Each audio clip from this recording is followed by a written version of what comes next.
Imagine the Earth wrapped in a giant blanket that's getting thicker.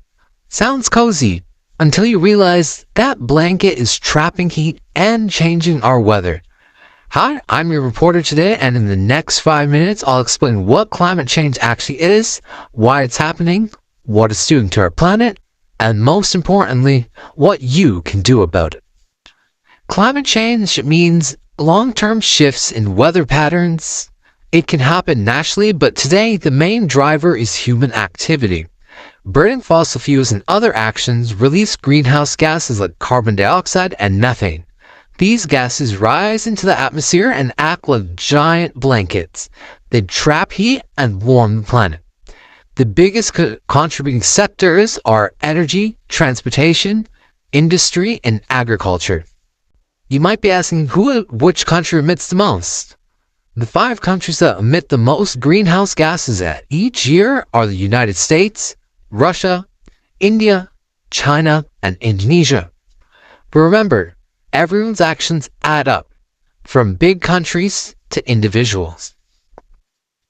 Thanks to human activity, the Earth is about 1.4 degrees Celsius warmer than it was 200 years ago.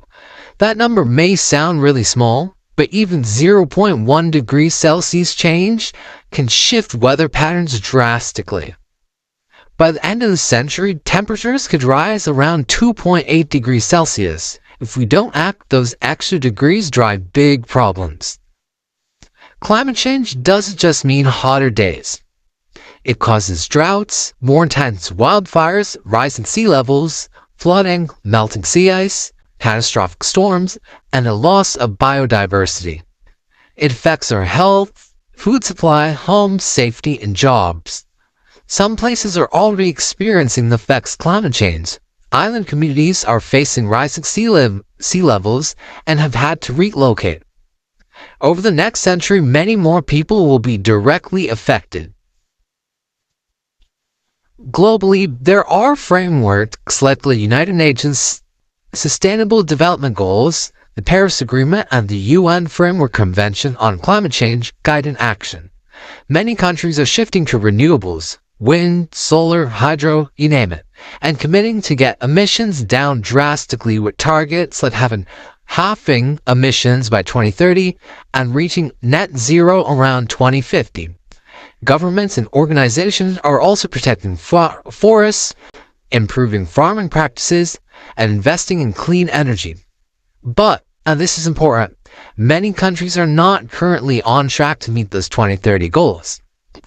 Another challenge the world is facing, some big oil and gas companies have spent large sums of money to slow government action on climate change. That's frustrating, but it also shows why individual and community action matters, because momentum from people can push change faster. Here's what you can do. 1 at home, turn off lights and unplug chargers and unused electronics in your classroom and at home. Put waste where it belongs. Compost food scraps, recycle appropriately, and reduce single-use plastics. Use reusable lunch gear, metal water bottles, glass containers, cloth napkins. You can walk, bike, scooter, take the bus, or carpool to reduce transport emissions as well. On top of that, you can plant trees where you can.